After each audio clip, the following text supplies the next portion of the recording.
What's going on, dudes and dudettes? So, yep, surprisingly, I'm going to start off with the Chargers beating the Chiefs. It was even surprising to me. Wasn't expecting it, but yeah, they won 30-24 up there in Arrowhead in Kansas City. So, it's a nice win.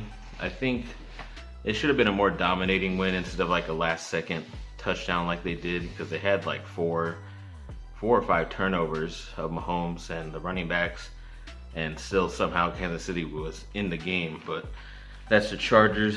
And yeah, Justin Herbert threw for 4 touchdowns, no interceptions. I think it was almost 300 yards as well. That might have broken a record he had of over 300 yards per game, but I mean, it's pretty efficient to have 4 touchdowns and 0 interceptions in an NFL game, but especially against the Chiefs. But Chiefs have been really struggling this year on defense, which is pretty crazy. So I don't know if it's Mahomes trying too much early in the season or if it's just their defense being really bad right now. Probably the defense. Then another bright spot was the rookie second-round pick for the Chargers, Asante Samuel Jr., the cornerback, had one of those interceptions as well. So this is the second straight game, I want to say.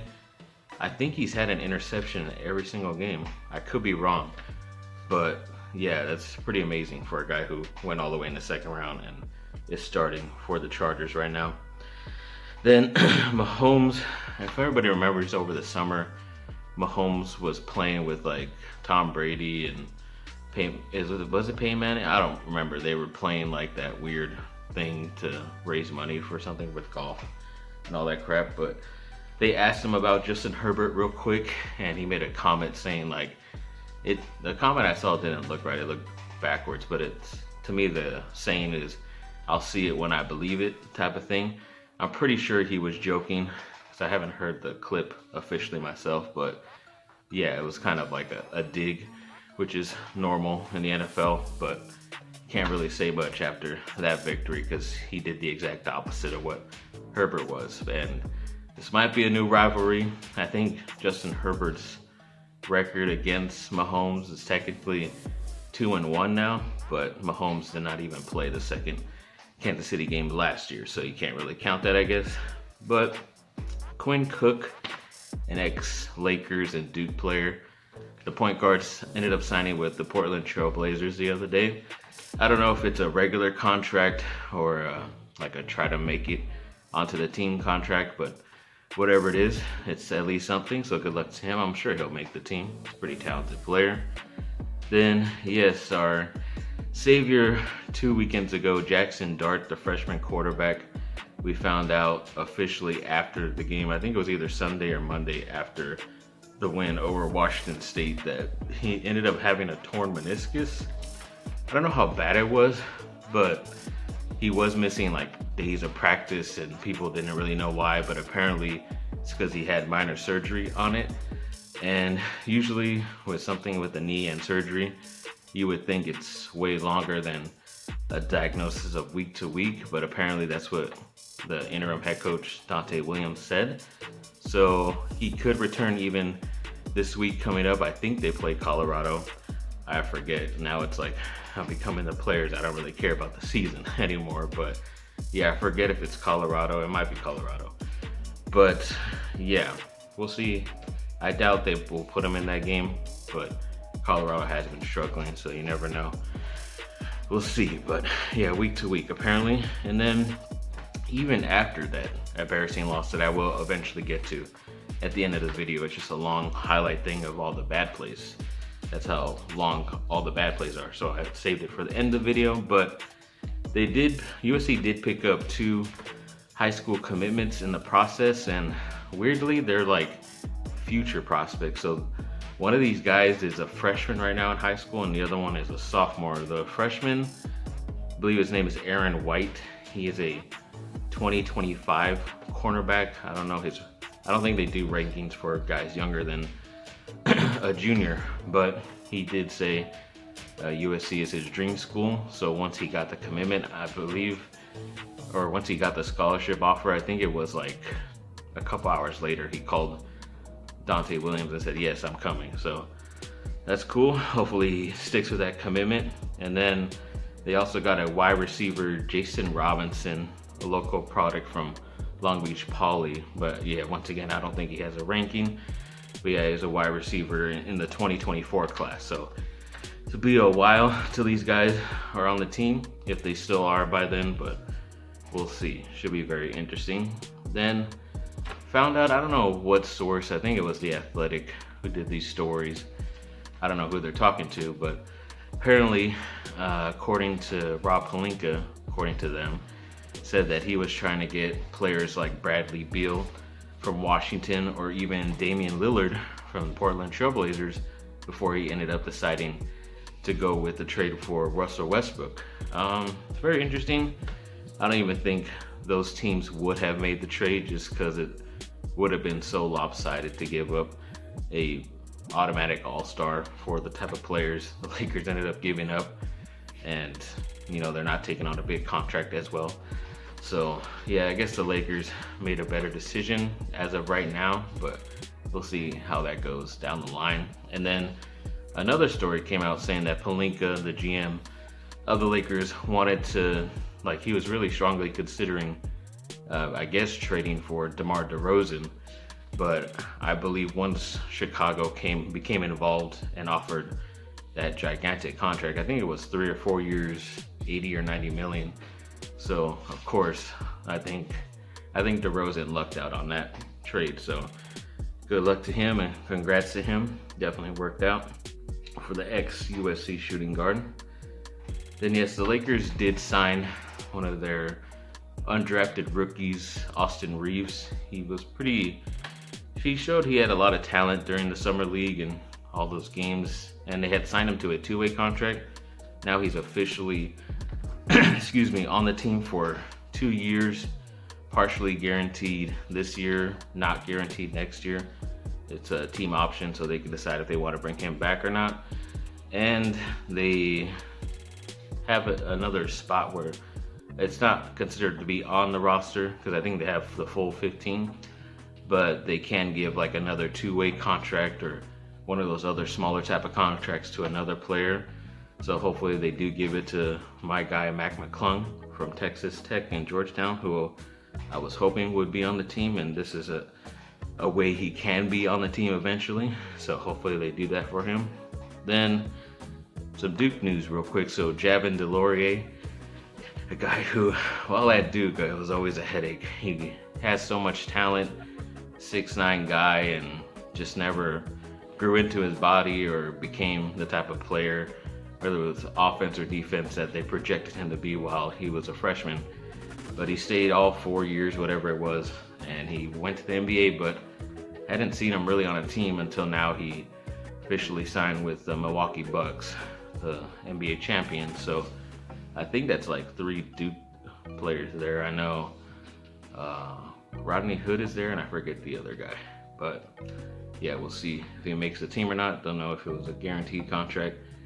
Then the rookie right now, Matthew Hurt, who I remember saying that he signed a contract with the Houston Rockets, and then now they have released him. But for some reason, he's still kind of working out there with the team. So I think he might have an opportunity to get another one of those contracts or an invite to their G League team. So maybe that's what he's gonna do. But yeah, he's noticing how hard it is to make the NBA, and he probably should have just stayed because he's not gonna get any faster, which sucks. Then Tom DeLonge, miscellaneous news here. Tom DeLonge did an interview.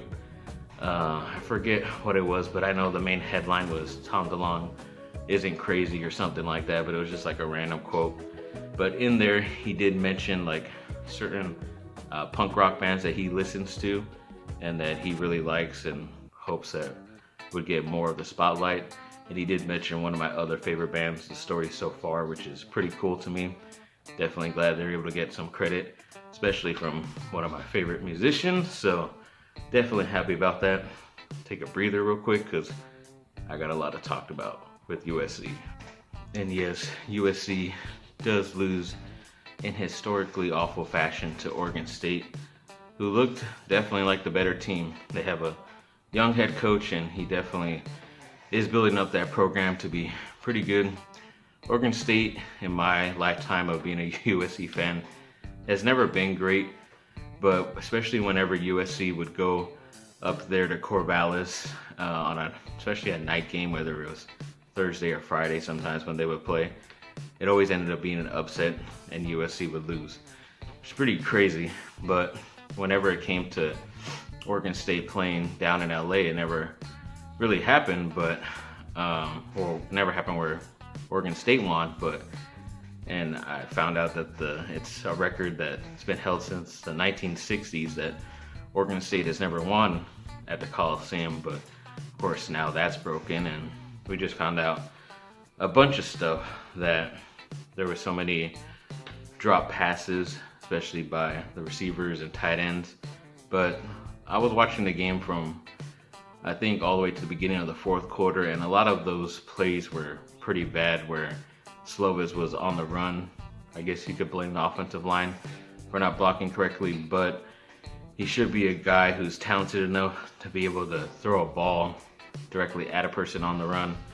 Excuse me, and he couldn't even do that.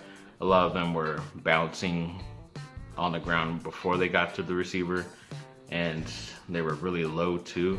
So I think you could blame the quarterback as well for those drop passes. And then just really bad defense. It's like, excuse me, Stanford, a lot of it was like they were not in position maybe on certain plays, and it was only like a handful of plays, big time plays that they allowed, because eventually after like halftime they were able to keep the rushing down. But I believe in this game alone, rushing alone, they gave up over 300 yards, which is pretty crazy for a USC defense. You're lucky to barely get over 100 with the talented players that they have on the defensive line, but they just, every time it was gashed for 10 plus yards, and another first down.